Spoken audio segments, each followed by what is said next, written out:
Հարգելի հայրենակիցներ, սիրելի ընկերներ,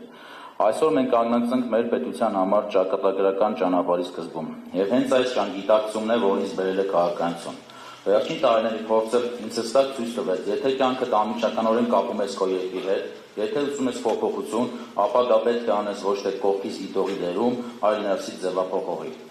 Ես քաղաքականություն մտա, որտեղ այլևս ընդունելի չի ապրել երկրում, որի ապագան որոշվում է թշնամի երկրների կամքով, արտաքին շահերով եւ անձնական շահը հետապնդող մարդկանց կարճատես պատկերացումներով։ Մենք ապրում ենք մի աշխարհում, որտեղ գլոբալիզմի անվան տակ ժողովրդին կտրում են իրենց ինքնությունից, ակսում են դարձնում անարմատ աշխարհաքաղաքական մտածողությունը եւ ազգերին փորձում են հարմարեցնել իրենց շահը սպասարկող հաշվարկներին։ Բայց մենք հայերս փոքր թիվ լինելով գոյատևում ենք միայն մեկ բանով՝ մեր ազգային ինքնությամբ, մեր լեզվով, մեր հավատով, մեր վստահությամբ, որ աշխարհում գոյություն չունի ավելի մեծ արժեք, քան սեփական պետությունն ու սեփական հայրենիքն է։ Գլոբալիստական մոդելները մեզ չեն պաշտպանում, մեզ պաշտպանում են ազգային միասնությունը, ազգային շահի գերակայությունը, ազգային դիմադրողնակ քաղաքականությունը։ Այս պատճառով էլ հայկական ճանապարհը ազգային է։ Սա գաղափարախոսական ընտրություն չէ միայն, սա գոյության եւ անվտանգության պահանջ է։ Ինչու աճ կենտրոնամետ։ Մենք վստահ ենք, որ ազատ շուկան, ձեռնարկատիրության զարգացումը, մասնավոր նախաձեռնություն եւ մրցակցային տնտեսությունն են ստեղծում երկրի հզորությունը, բայց միևնույն ժամանակ հավատում ենք, որ պետությունը չի կարող թողնել հասարակության ամենաթույլ շերտերին ճակատագրի հույսին։ Հենց սա է աճ կենտրոնամետ մտածողության հիմքը։ Ազատություն տնտեսությունում, արդարություն սոցիալական ոլորտներում։ Պետությունը պիտի պաշտպանի մանկաբարձին, բուժաշխատողին, զինվորին, մեծ ընտանիք ունեցողին, կենսաթոշակառուին, բայց պետությունը չպիտի խեղդի տնտեսական նախաձեռնողներին, չպիտի մեքենայացնի հարկային մեխանիզմները, չպիտի վախեցնի բիզնեսին։ Հավասարակշռությունը մեր ուղին է։ Ցավոք այսօր մեր երկիրը կանգնած է բարդագույն իրավիճակում։ Հասարակությունը պառակտված է, պետական ինստիտուտները թուլացած, անվտանգությունը անորոշ։ Պետության կառավարման որակը անկումային։ Մեր հասարակության մեջ կորել է այն հիմնական զգացողությունը, որը մեզ պահել է դարեր՝ վստահությունը։ Վստահությունը պետության, իշխանության, ապագայի նկատմամբ։ Մենք եկել ենք այս դատարկությունը լրացնելու, նոր ձևաչափով, նոր մշակույթով, նոր էներգիայով։ Մի մշակույթ, որտեղ ազնվությունը պարտադիր է, սուտ անընդունելի։ Մի մշակույթ, որտեղ պետության կառավարումը ստանձնած մարդկանց խոստումների կատարումը անքննարկելի է։ Մի մշակույթ, որտեղ առաջնորդը անձնականը ստորադասում է պետականից։ Մի մշակույթ, որտեղ իշխանությունը գործում է ի նպաստ ժողովրդի, այլ ոչ թե անընդհատ իրենցից առաջ եղած բարքերը հիշեցնելով մի մասին զոմբիացնում է, մյուս մասին կամ բանտարկում է կամ հեռացնում է բոլոր պրոցեսներից։ Հայկական ճանապարհը կուսակցություն չէ միայն, սա մի ամբողջ գաղափարական հոսք է, հանրային շարժում, պետական վերաբերմունքի նոր ձև, բայց այդ ամենը հնարավոր է միայն, եթե մենք բոլորս վերցնենք պատասխանատվությունը մեր վրա։ Յուրաքանչյուրիս անելիքը հստակ է՝ միավորվել գաղափարի շուրջ, ոչ թե անձանց, կազմակերպել համայնքներում, ստեղծել տեղական խմբեր, կառուցել գաղափարական բջիջներ, դառնալ նախաձեռնող, ոչ թե դիտող, յուրաքանչյուր աջակից մի փոքր առաջնորդ է իր շրջապատում, տարածել ճշմարտությունը եւ պայքարել ապատեղեկատվության դեմ, մասնակցել կուսակցական կառույցների ստեղծմանը եւ բովանդակության մշակմանը։ Մենք կառուցում ենք ոչ թե հերթական կուսակցությունը, այլ նոր որակի կառավարման մոդել։ Հարգելի հայրենակիցներ, այսօր խոսելով այն ճանապարհի մասին, որով պատրաստվում ենք առաջնորդել պետությունը, պարտադիր է կանգ առնել մեր առջև ծառացած իրական խնդիրների վրա։ Խնդիրներ, որոնք տարիներ շարունակ կամ անտեսվել են, կամ փակցվել, կամ սխալ են ներկայացվել հասարակությանը։ Հայկական ճանապարհի փիլիսոփայությունը այն է, որ մենք նայում ենք իրական աչքերով, առանց ինքնախապեյության, առանց պարտադրանքի, առանց վախի։ Եվ այդ իրականության մեջ կան ոլորտներ, որտեղ վճռական փոփոխությունները այլևս հետաձգել պարզապես հնարավոր չէ։ Արտաքին անվտանգություն։ Հայաստանի ամենամեծ խոցելիությունը այս մեր անվտանգության համակարգն է։ Անվտանգության առաջին բաղադրիչը իմ կարծիքով մեր բանակն է, որտեղ մենք տեսնում ենք, անձնակազմի թվականակը բավարար չէ։ Սպառազինությունը որակական ու քանակական առումով չի համապատասխանում մեր մարտահրավերներին։ Սպաների ու զինվորների մի զգալի մասը չի հավատում սեփական ուժերին եւ վաղորդ համոզված է հաջորդ պատերազմը պարտվելու են։ Բանակի ներսում տարածված են հեռախոսային խաղամոլությունը եւ թմրամոլությունը։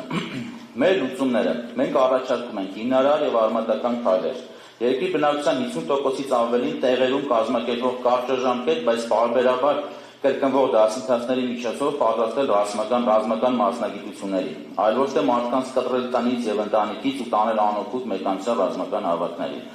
Ստեղծել արտաբյուջետային ռազմարդյունաբերական ֆոնդ, որը կլսվի մեր քաղաքացիների կողմից եւ սպորտի նվիրատությունների եւ սկսել մեծականակ հայկական զենքի արտադրություն, ֆինանսավորում եւ գնում տեղում։ Բանակում ստեղծել գաղափարակառուցչական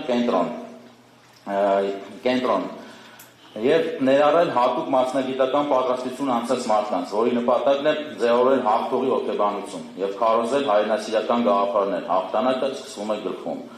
Կենտրոնացված զսպողություն եւ զրոյական հանդուրժանականություն բանակում թմրանյութ օգտագործողների նկատմամբ, ամենամսյա ստուգումներ եւ թմրանյութեր վաճառողների նկատմամբ, որոնքով նախատեսել ընդհանուր մինչեւ ծմապանտարկություն։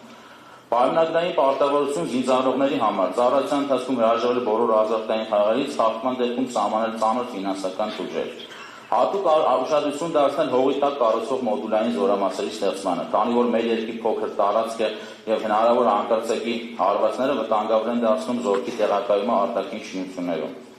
Անվտանգության երկրորդ բաղաչը դա իրական դաշնակիցներն են։ Այո, մենք այսօր գրեթե չունենք հստակ վստահելի դաշնակիցներ։ Նույնիսկ նրանք, ովքեր ունենք, հաճախ զոհաբերում են մեզ սեփական շահից ելնելով։ Մենք առաջարկում ենք իրական գործընկերություն այն երկրների հետ, որոնք ունեն հակասություններ Թուրքիայի եւ Ադրբեջանի հետ, գիտակցված հարաբերություններ մեծ ուժային կենտրոնների հետ, առանց պատրանքների։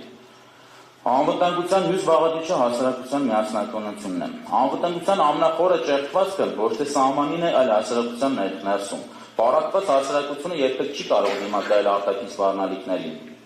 Եվ եթե իշխանությունը կամ ցանկացած ինդիմադիր ել իրականում համարում է երկրի տերը, ապա իր առաջնային խնդիրը պիտի լինի հասարակության միավորումը, բայց այնուամենայնիվ հասարակությունը միասնական դարձնելու մեջ ամենակարևոր դերը ունի իշխանությունը, քանի որ երբ հանդես ես գալի ուժի դիրքերից եւ ձեռք ես մեկնում, դա հասարակության անդամների կողմից ավելի ընկալելի եւ հեշտ ընդունելի է լինում։ Անվտանգության լուրջ խնդիր է նաեւ մեր դեմոգրաֆիկ ցուցանիշները։ Անցյալ տարի մեր երկրում ծնվել է մոտ 33,000 մարդ, իսկ մահացել է մոտ 25,000 մարդ։ Դրական բալանսը կազմել է ընդամենը 8,000 մարդ։ Նշեմ, որ Հայաստանում նախկինում եղել են տարիներ, որ ծնվել են 80,000-ից ավելի երեխաներ։ Այդ ցուցանիշները վերականգնելու համար ես առաջարկում եմ առաջինից երրորդ երեխայի ծնվելու դեպքում կնոջ եկամտահարկը իջեցնել 2%-ով, իսկ չորրորդ երեխայի ծնվելուց կնոջ եկամտահարկը զրոյացնել։ Հաջորդ ոլորտը, որից շատ հակիրճ ուզեմ խոսել, դա տնտեսությունն է։ Մեր տնտեսության վիճակը մակերեսային ցուցանիշներով հաջող ներկայացվում է լավ, բայց խորքային իրականությունը բոլորովին ուրիշ է։ Հայաստանում 1,900,000 աշխատունակ մարդկանցից միայն 41,5%-ն է աշխատում։ Դա պետական տրված տվյալներ են։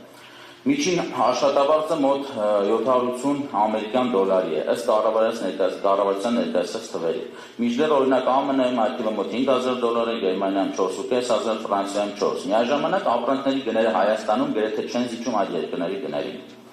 Սա նշանակում է մեկ բան՝ մարդիկ պարզապես դիմակայում են։ Մեր լուծումները միջազգային խոշոր ընկերությունների ներգրավում հարկային արտոնությունների միջոցով յուրաքանչյուր 10,000 աշխատատեղ ստեղծելու դիմաց շահութարկի նվազեցում 10%-ով եւ ամենակարևորը արդարության եւ կանխատեսելիության վերադարձ տնտեսության մեջ, քանի որ ներդնողը փողը չի բերում այնտեղ, որտեղ անհավասար մրցակցային կամ վարչական միջամտություններ կան։ Մյուս կարևոր ոլորտը դա առողջապահությունն է։ Ինչ ունենք այնտեղ։ Խնդիր համար 1՝ սֆերային շրջանառություն ու հատկատներ։ Սա ոչ միայն բարոյական, այլ նաեւ որակի վրա ազդող խնդիր է։ Լուծում՝ բարձր աշխատավարձեր, անզիջում վարչական վերահսկողություն եւ պատիժներ։ Խնդիր համար 2՝ ծառայությունների անհրաժեշտությունը չի վերահսկվում։ Բժիշկն ու հիվանդանոցը շահառու են, հիվանդը ոչ։ Արդյունքում հիվանդներին հաճախ մատուցվում են ծառայություններ, որոնց կարիքը իրականում չունեն։ Լուծում՝ նախարարության կողմից հաստատված ճշգրիտ գործելակարգեր եւ այդ գործելակարգերի իրական հսկողություն։ Խնդիր համար 3՝ ֆինանսական անհասանելիություն։ Շատ մարդիկ պարզապես չեն ստանում որակյալ բուժօգնություն ֆինանսների բացակայության պատճառով։ Լուծում՝ ներդնել ամբողջությամբ կանխավճարային բժշկություն եւ քաղաքացին տվյալ բանի իրեն անհրաժեշտ բուժօգնությունը ստանում է ամբողջովին անվճար։ Դրա փոխարեն ինքը կամ պետությունը վճարած են լինում նախորդ։ Հաջորդ ոլորտը, որից եւս հակիրճ ուզում խոսել, դա կրթությունն է։ Այսօր մեր հանրակրթական դպրոցների մեծ մասը չի տալիս այն կրթությունը, որը անհրաժեշտ է 21-րդ դարում, իսկ հաճախումների նկատմամբ կարգապահությունը հաճախ բացակայում է։ Մեր լուծումները կոշտ վարչարարություն դպրոցներում, ոչ թե ձևական, դպրոցների ղեկավարների ընտրության համար քիչ չափորոշիչներ։ Կրթության բովանդակային բարեփոխում, ազգային երանգավորմամբ, ժամանակակից մեթոդներով։ Բարձրագույն կրթության խնդիրները լուծումները շատ են եւ թույլ տվեք չընթերցեմ, քանի որ հայտարարությունից տեքստը հրապարակվելու է մեդիա հարթակներում։ Եվ փոքրիկ անդրադարձ մեր սփյուռքին։ Մենք 3 միլիոնով չենք կարող ունենալ մեծ պետություն, բայց 10 միլիոն հայերով կարող ենք ունենալ հսկայական ուժ։ Հայաստանի ղեկավարը պետք է լինի ոչ միայն Հայաստանի Հանրապետության ղեկավարը, այլ ամբողջ հայ ազգի առաջնորդը։ Սա չի նշանակում ազգի անունից խոսել, սա այլ նշանակում է կենտրոն լինել, հենարան, պետական միավոր, որը միավորում է աշխարհի բոլոր հայերին մեկ ուժային հոսքի մեջ։ Սա հայկական ճանապարհի կարևոր հիմնասյուներից է։ Հայրենակիցներ, այսօր մենք մեկնարկում ենք երկար, դժվար, բայց ազնիվ ճանապարհ։ Սա հայկական ճանապարհն է, ճանապարհ, որտեղ մեր պետության շահը միշտ վեր է լինելու կուսակցական, անձնական կամ արտաքին որևէ հաշվարկից։ Ես վստահ եմ, որ միասին մենք կարողանանք կառուցել այն Հայաստանը, որի մասին այսօր երազում են հազարավոր հայեր, անվտանգ, ուժեղ, միավորված, արժանապատիվ եւ ազգային։ Շնորհակալ եմ վստահության համար։ Ճանապարհը սկսված է, եւ այս ճանապարհի անունը մեկն է՝ հայկական ճանապարհ։